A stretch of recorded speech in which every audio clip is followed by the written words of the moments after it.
4y, x6, 3, 5 are the vertices of a parallelogram. We have to find the value of x and y in this. So let's draw the parallelogram first. If they are taken in series, then you can mark it like this.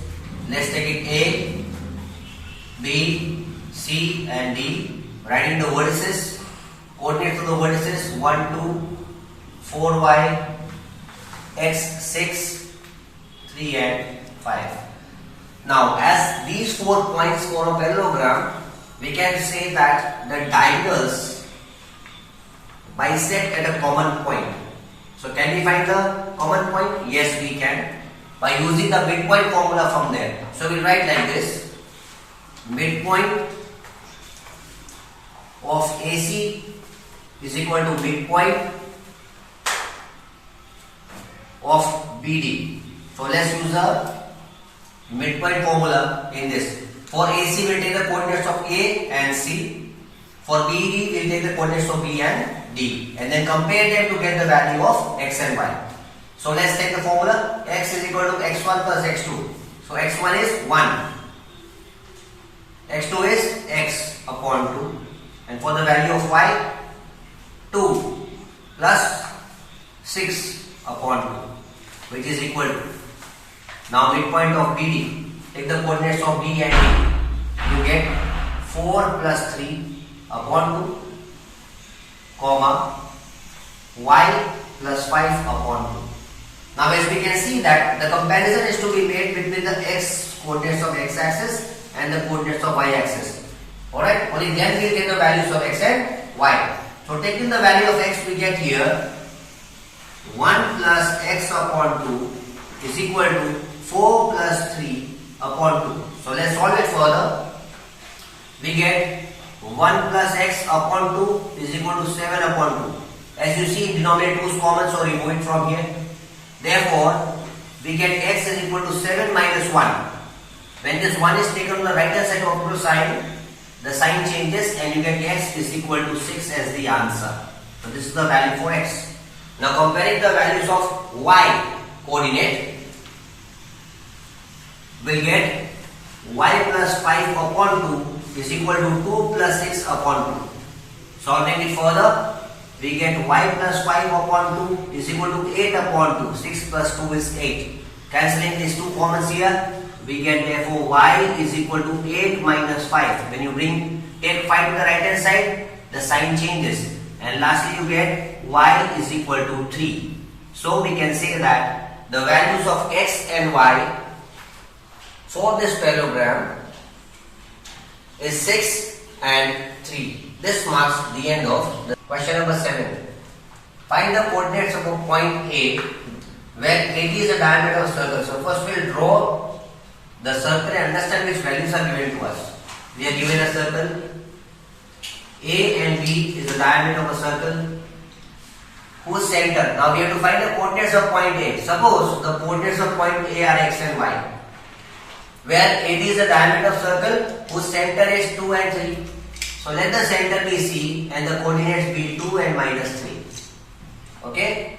Now let the values be x1 and y1 here. Let it be x1 and y1. Why am I doing it like this? Because if you see in the midpoint formula, the values at the center are taken as x and y. The coordinates of B are 1 and 4. Okay, so here we assign the coordinate x2 and y. We have to find this value. We are given the values of coordinates of C, which is at the midpoint at the center. Right? We'll use the midpoint formula to find these values once again. So let's replace these values in that formula for x. X is equal to, what is the value of x? 2 is equal to x1 plus x2 upon 2. So x1 is x. Okay, it is x1 only. Plus x2 is 1 upon 2. Taking that value on top, you get x plus 1 is equal to 4. Then taking this value to the right, the sign changes, you get x is equal to 4 minus 1, that is equal to 3. So we have got the value of x, which is the coordinate for A. Now solving for the value of y coordinate for A. What do we get? We use that formula once again. Y is equal to, look at this, the value of y is minus 3. Minus 3 is equal to y1 plus y2. Look at this y1 here, coordinate of A. y1 plus value of y2 is 4 upon 2. Multiplying these two values, okay, we get minus 3 into 2, minus 6. So you get y1 plus 4 is equal to minus 6. Now taking this plus 4 on the other side of equal to sign, we get y is equal to minus 6 minus 4. Lastly, on solving, you get the value of y coordinate as minus minus plus 6 plus 4, 10.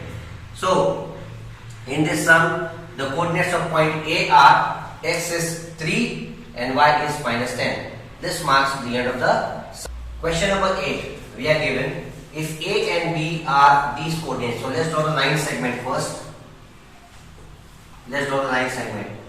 Vertex A and B are the points. The coordinates of A are minus 2, minus 2. So you can write as x1, y1. Coordinates of point B are 2, minus 4. Take it as x2 and y2. We are given one small new thing out here, that is find the coordinates of point P such that a point P lies here somewhere. The condition given here is, see this, AP is equal to 3 upon 7 AB. It means the ratio from A to P in which P divides the line segment is 3. So M is equal to 3. But if you see, the total length here is AB is 7. Right? 7. From here till here is 7. So P divides the line segment till here, from here till here. The total ratio is 3. The remaining ratio 7 minus 4, that gives you, 7 minus 3, that gives you 4. So now we have got the ratio in which the point P divides. Okay, point P divides. Actually, if I take the ratio like this, AP upon AB is equal to 3 upon 7. So total length of AB will be 7. But the ratio in which AP, this point P divides AB is 3 is to 7. Alright, 4 plus 3 gives 7. Now what do we have to find? We have to find the coordinates of point P. Let the coordinates be x and y. Using section formula, as we have got the ratios here, we cannot use the midpoint formula. Why not midpoint formula? Because it is dividing the line segment in two different ratios. So let's take the first value here, from here the formula, replacing values in that. X is equal to mx2, m is 3, x2 is 2, plus nx1, what is n? 4. x1 is minus 2 upon m plus n. Solving it further, I get 3 to the 6, plus or minus, minus 4 to the 8 upon 4 plus 3 7. So I get minus 2 upon 7. Okay, now solving for the y value of y coordinate for P, I use that formula now. M, y is equal to m is 3, y2 plus n is 4, y1 upon m plus n. Solving it further, plus and minus gives minus, 4 3s are minus 12. See this, plus and minus, minus. Minus 8 upon 7. See these two values, minus minus gives plus, but as both are minus signs, the answer will also have a minus sign. 12 plus 8, 20 upon 7. So we can say that the coordinates of the point P that divide the line segment AB in the ratio 3 is to 4 are x is minus 2 upon 7 and y is minus 20 upon 7. This marks the end of the sum. Question number 9. Let's read the question, understand what is given and what is to be found. Find the coordinates of the points which divide the line segment joining this. So we are given line segment. Let's draw the line segment first. Suppose the line segment's vertices at the end points are A and B. The coordinates are minus 2, 2, and here the coordinate is 2 and 8. Okay? Right. Now if I want to divide this line segment, suppose I take 3 points. Suppose one point is P, the other point is Q, and the other point is R. Now let's see, do these 3 points divide the line segment to 4 equal parts? Yes. See this, 1, 2, 3 and 4. Okay, I have to find the coordinates of these points. P, the point Q, the coordinates of point R. Now I can use section formula also for this. I can use the section formula. Suppose if I want to find the coordinate of point P, then I know ratio will be 1 is to 3. If I want to find the coordinate of point Q, the ratio will be 2 is to 2. If I want to find the coordinate of R by section formula, the ratio will be 3:1. But we will find a simple way out to solve this sum. We will solve this sum using the midpoint formula. If you see these points carefully, then point Q lies at the midpoint of A and B. Do you see that? Okay. So first we will find the coordinates of Q. Okay, using midpoint formula. You can solve the same using section formula also. Right. For point Q. Point Q. Using midpoint formula.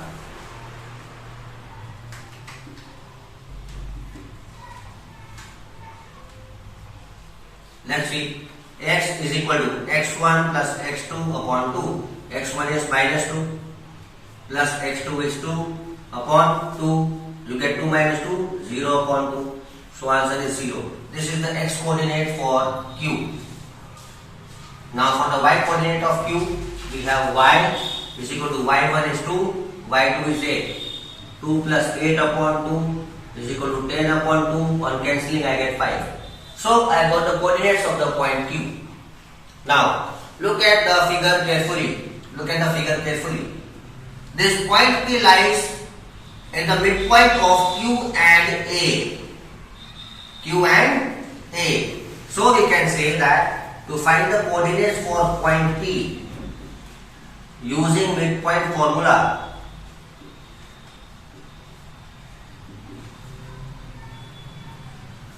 what do I see? Now I will take the coordinates of this and this. Okay, point Q and point A to find the coordinates of P. So I get x is equal to x1 plus x2. x1 is minus 2 plus x2 is this one. The x coordinate of Q, what is it? 0 upon 2. So I get minus 2 upon 2. Answer is minus 1. Now for the y coordinate for P, I will get y is equal to, what is the coordinate of y for A? 2 plus, what is the value for y here? 5 upon 2. I get 7 upon 2. So I got the x and y coordinate for P. Alright. Now similarly we move for the point R. For the point R, we see that R lies in the midpoint, or it's the midpoint of point Q and point P. So we'll take the coordinates of point Q and this point P to find the coordinates of R. For point R, using midpoint formula. Okay, so we'll write the coordinates. We'll take the coordinates of Q and coordinates of B for point R. We write it as x is equal to, alright, what is the value for x1 here? 0. Y here? 5. So write 0 plus, what is the value of x coordinate for B? 2 upon 2 is equal to 2 upon 2, answers 1. Now for the coordinate of y, what do I get? I get y is equal to value of y here, that is 5. 5 plus, what is the coordinate of y for B? 8 upon 2. So I get the answer as 13 upon 2. So we have got all the three different coordinates for the three different points that divide the line segment AB in how many parts? Into 4 equal parts. You can solve the same sum using section formula also. I repeat the points once again. If you solve it by section formula, then for point P, the ratio will be 1:3. For point Q, the ratio will be 2:2. And for point R, the ratio will be 3:1. But this way, it's better, it is easier. So this marks the end of the question number 10. Find the area of the rhombus. So first we are going to draw the rhombus and understand what's given to us. A rhombus has all the four sides equal in length. Rhombus. Okay. Now draw the diagonals as well. Write the vertices A, B, C and D. Let's add the coordinates. Vertices are 3, 0, 4, 5, minus 1, 4, minus 2, minus 1. Okay. Now we have to find the area of this rhombus. Now to find the area of rhombus, we need the measurement of diagonal 1, the measurement of this diagonal BD and the diagonal AC. but we don't have the measurements. So we'll find the measurements of these diagonals using the distance formula first. Okay? So we write here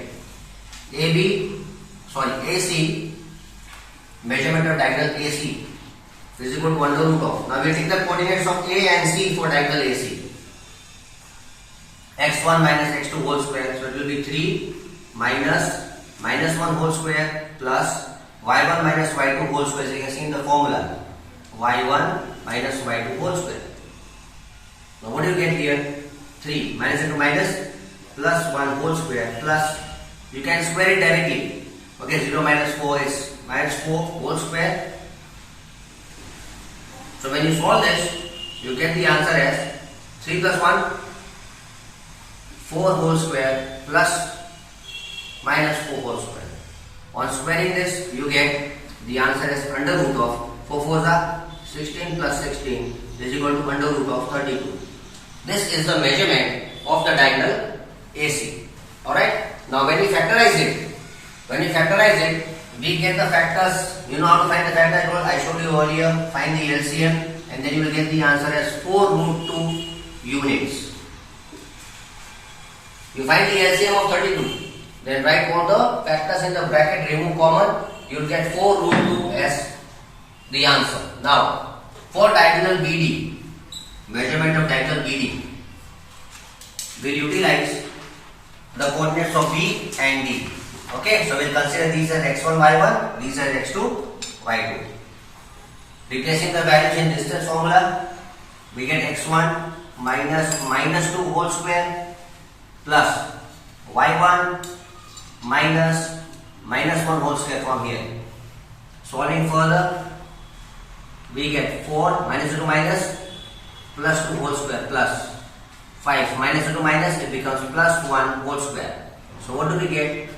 We get 6 whole square plus 6 whole square is equal to under root of 36 plus 36.